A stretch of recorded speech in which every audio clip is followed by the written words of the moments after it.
I used to tell people my hair just looked like this now. That was a lie. It looked like this because I was scared to change it, and scared turned into settled, and settled turned into 10 years added to my face every time I caught my reflection in a window. Tonight we're fixing that. 3 haircuts that genuinely take years off a woman over 60. Not Pinterest fantasy cuts, ones your stylist can actually do this week. And 3 cuts that are quietly aging you that you need to walk away from. I researched the worst style and beauty mistakes and the best fixes for women over 50, so you get real results, fast. If you haven't already, hit subscribe. I cover this every week. Part 1. 2 haircuts that take years off your face. Here's the part nobody explains right. It's never the haircut alone that makes you look younger.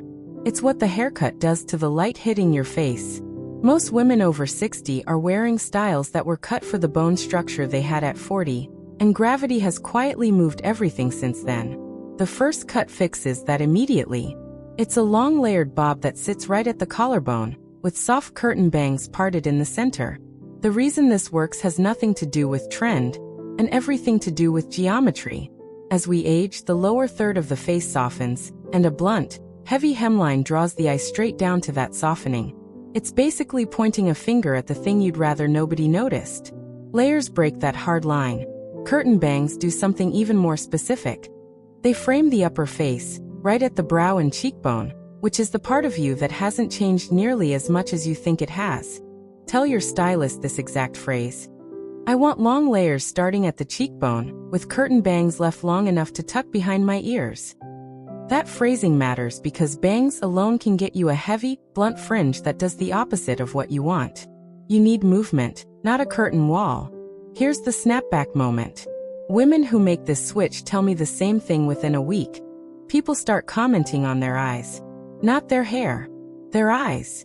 That's the layering doing its job, because once the bangs are softening the brow line and the layers are lifting the lower face, the eyes become the first thing anyone sees. That's the read you want. Eyes first, everything else second. The second cut in this part works a little differently, and it's for a slightly different problem, thinning crown density, which almost every woman over 60 deals with whether she admits it or not. This is a shoulder-length shag with heavy face-framing layers cut at an angle, blow-dried with a round brush for lift at the root. The shag's whole purpose is texture. Texture creates the illusion of density because light scatters differently across choppy layers than it does across flat, smooth hair. And flat, smooth hair on thinning strands reads exactly the way you don't want it to. Ask for point-cut layers throughout, with extra texture at the crown for lift, and a diffused blow-dry rather than smooth. Point cutting is the technique that creates that broken, feathered edge instead of a clean club-cut line. It's the difference between hair that moves and hair that just sits there. I had a woman write to me last month who'd worn the exact same one-length bob since 1998. She sent the shag a week after we talked, and the line that stuck with me was, "My husband asked if I'd done something to my face." She hadn't touched her face. She'd touched her hairline. Before and after, plainly stated. A flat one-length bob with no face framing becomes a long layered bob with curtain bangs and root lift texture. And a thinning, smooth crown becomes a textured shag with angled layers that fake density the camera can't tell apart from the real thing. There's a third cut in this category I haven't told you yet, and it might be the most dramatic of the 3, but it only works if you understand one thing about your face shape first. Part 2. The short cut that outperforms them both. This one surprises people because it sounds like the opposite of add more hair. The third youth restoring cut is a soft layered pixie bob. Longer than a true pixie, shorter than a bob, with internal layering through the crown and a slightly longer, swept fringe at the front. Most women avoid anything this short because they assume short hair ages them. It's actually the reverse, and here's the why. Short hair, cut correctly, exposes the jawline and neck, and an exposed, well-lit jawline reads as more lifted than a jawline hidden under heavy, drooping length. The mistake almost everyone makes when they try a shortcut is going too uniform. Same length all over, no internal layering, no movement at the crown. That's what makes a short cut look severe and aging instead of soft and youthful. The fix is internal layering, which means the stylist is cutting layers inside the hair, not just around the perimeter, so the shape has lift and texture even when it's this short. Say this exact phrase in your consultation. I want internal layering through the crown for lift, not just perimeter shaping, and leave the front fringe long enough to sweep to one side. That last part is the detail most women skip, and it's the one that keeps the cut from looking like a helmet. Here's the result that actually changes how you're seen. A well-cut pixie bob shortens the visual distance between your jaw and your collarbone, which tightens the whole lower face in photographs without a single needle or filler involved.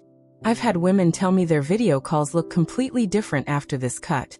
Not because their face changed, but because the frame around it did. There's a quiet thing stylists know that they rarely say out loud to clients. The shorter the cut, the more the cut depends entirely on precision, because there's no length left to hide an uneven line. That's exactly why a cheap, rushed pixie looks aging and a precisely internal layered one looks expensive. It's the same length of hair. It is not the same haircut. Before and after, plainly stated.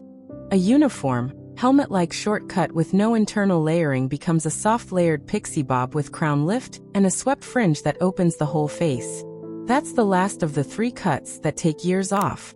Now we flip the entire video, because 3 cuts on this list are doing the exact opposite, and the first one is sitting on more heads over 60 than any other style in America right now.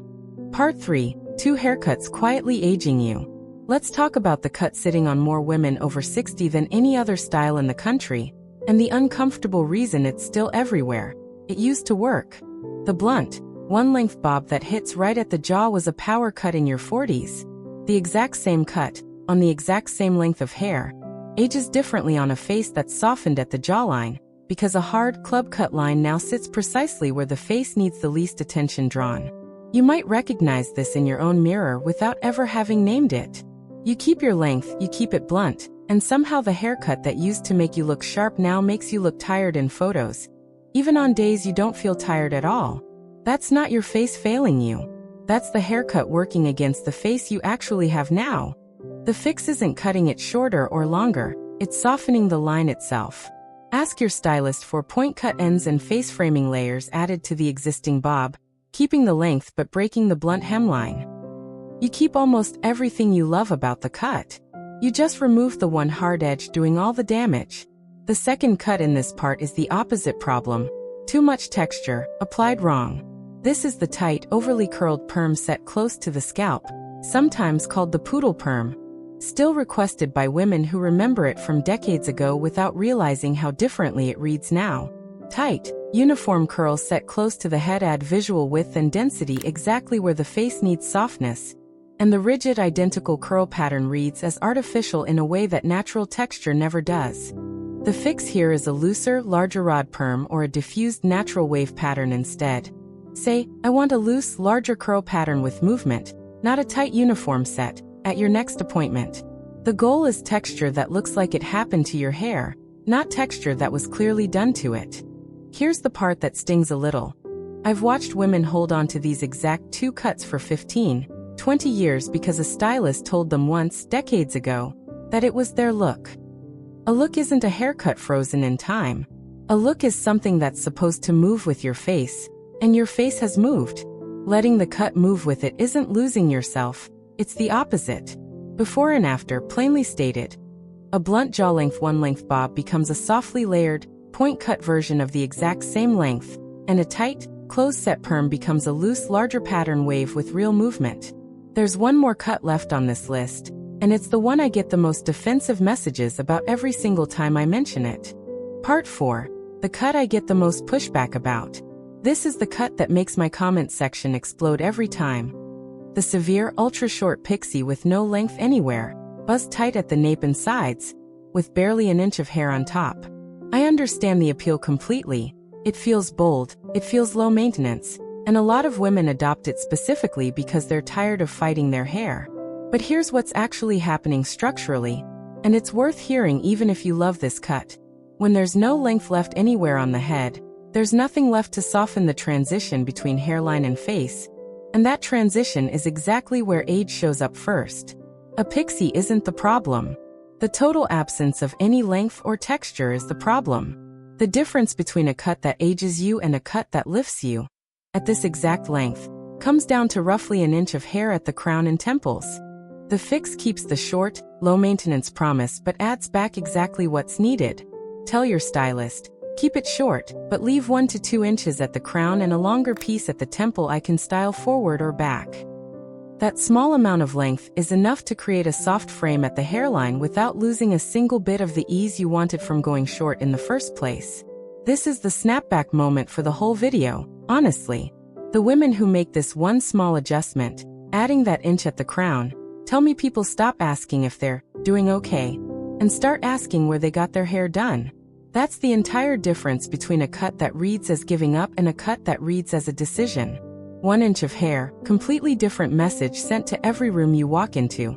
I'll tell you the quiet truth stylists rarely say to a client's face. Most ultra-short cuts that age a woman weren't cut wrong technically. They were cut without ever discussing what length should stay at the crown. It's not a mistake of skill. It's a missed conversation. And it's the easiest 5-minute fix on this entire list. Before and after, plainly stated, a severe, no-length buzzed pixie becomes a softened pixie with an inch of crown height and a styled temple piece. Finishing the third and final mistake on this list, alongside the blunt bob and the tight perm we covered earlier, and the 3 lifting cuts before that. So now you know exactly which 3 cuts lift your face: the long layered bob with curtain bangs, the textured shag, and the soft layered pixie bob. And exactly which 3 are quietly working against you: the blunt 1-length bob, the tight close-set perm, and the severe no-length pixie. That's not guesswork anymore. That's a conversation you can have with your stylist this week, word for word. Tell me in the comments, which one of these 3 aging cuts have you been wearing without realizing it? Next week I'm breaking down the exact hair colors doing the same thing to your face that these cuts do, and which ones to ask for instead. Like this video, subscribe to Timeless Wisdom Path, and I'll see you in the next one.